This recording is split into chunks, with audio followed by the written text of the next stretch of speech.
सभी कामना एक ईश्वर की प्रार्थना से कैसे सुलभ होती है। ये सृष्टि भगवान की देन है। अर्जुन, मेरे तेज के अंश मात्र से सृष्टि का सृजन, पालन और परिवर्तन होता ही रहता है। और मनुष्य की दृष्टि माया तक सीमित है। इस माया में जो कुछ दिखाई सुनाई पड़ता है वो गोचर जहाँ लगी मन जाई, सो सब माया जाने हूँ भाई। इंद्रियों और इंद्रियों के विषयों में जहाँ तक मन उड़ान भरता है, बुद्धि निर्णय लेती है, मन कल्पना करता है, आंखें देखती है, कान सुनते हैं, सो सब माया जाने हूँ भाई। वो माइक क्षेत्र का ही छोटा बड़ा निर्णय है, सत्य कदापि नहीं। तो इन देखी सुनी विषय वस्तुओं से इंग्लैंड मांगो, चाहे अमेरिका, चाहे भारत, उसने माया ही मांगा है। और भगवान के तेज के अंश मात्र से अनंत सृष्टि का सृजन, पालन, परिवर्तन होता ही रहता है। क्या मांग लेगा? यदि इनमें से कुछ मांगता है तो नश्वर ही मांगता है, और मनुष्य की औकात इसके आगे है ही नहीं। और भजन शुरुआत में कोई भगवान के लिए तो करता ही नहीं। एक तो दुखी आदमी भगवान को याद करता है। दुख पड़ना जरूरी है, नहीं तो भगवान यादों ने आई। एक गांव में पड़ा अकाल, केवल 1 साल पानी नहीं बरसा।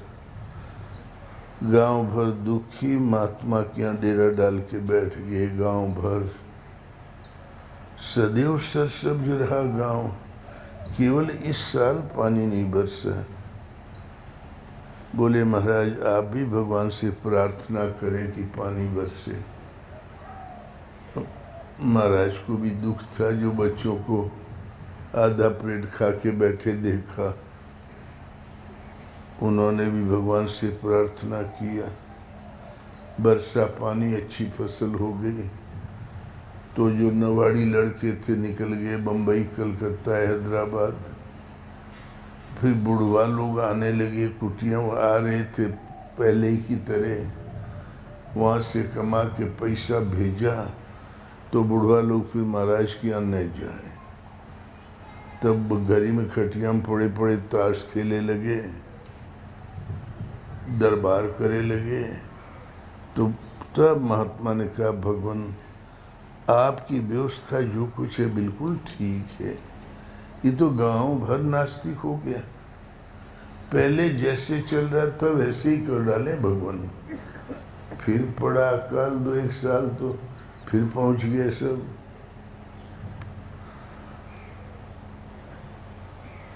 पूजा पाठ करे लगे। रहीमन विपदा हूँ भली, जो थोड़े दिन होए, हित अनहित या जगत में समझ पड़े सबको होए।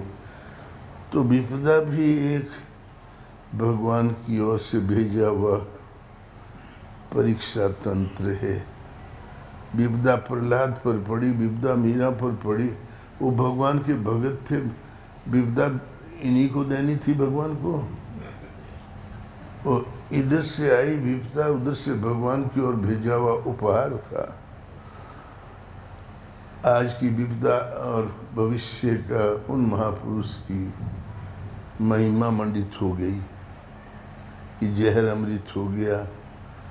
आग में जलाने वाली होलिका एकदम अग्निपुर जल गई और प्रहलाद बच गए। भगवान की महिमा भक्त की महिमा के रूप में परिवर्तित हो गई। विपदा भी भक्त के लिए उपहार बन जाती है।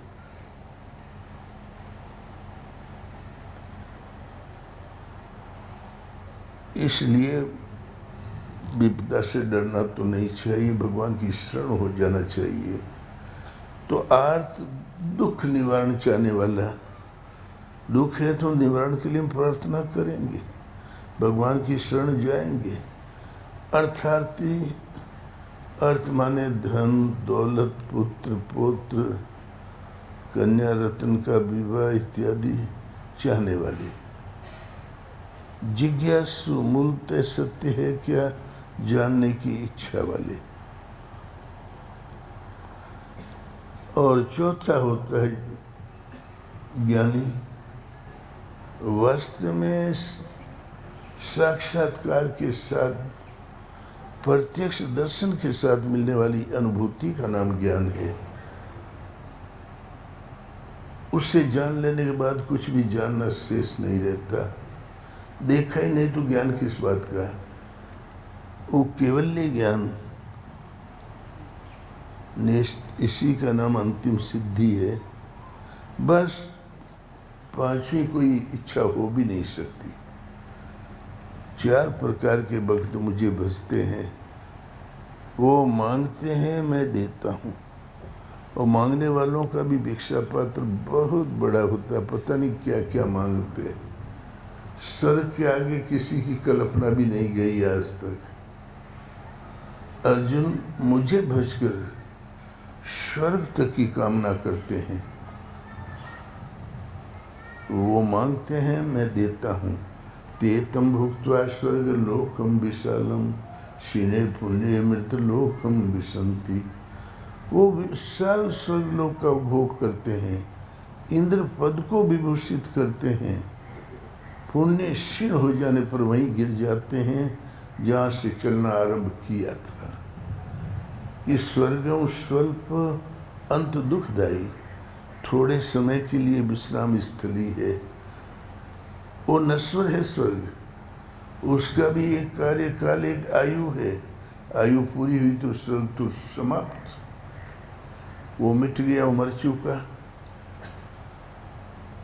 और जहाँ स्वर्ग की गद्दी गई तो दुख नहीं होगा क्या? दुनिया में कुछ भी ऐसा नहीं जो आपको सुखी कर सके। सुखी करेगा भगवान का दर्शन, स्पर्श और केवल्य ज्ञान।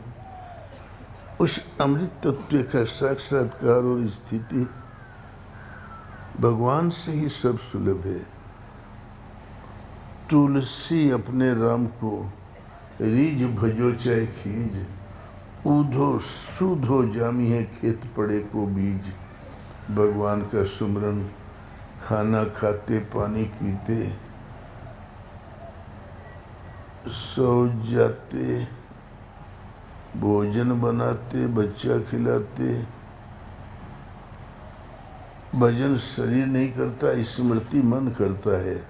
स्मृति पटल पर नाम बना रहे, गुणानुवाद चलता रहे, चरित्र चिंतन चलता रहे तो सोने में सुहागा है। सुबह शाम बैठकर नाम जप जरूर किया करें। और गीता के अनुसार भक्त 4 प्रकार के, 4 प्रकार क्या है? 4 ही तो कामना है मनुष्य की। या तो अर्थ होगा दुखी, या वस्तु चाहेगा अर्थार्थी, या जानना चाहेगा बोलते सत्य है क्या जिज्ञासु, या केवल ज्ञान।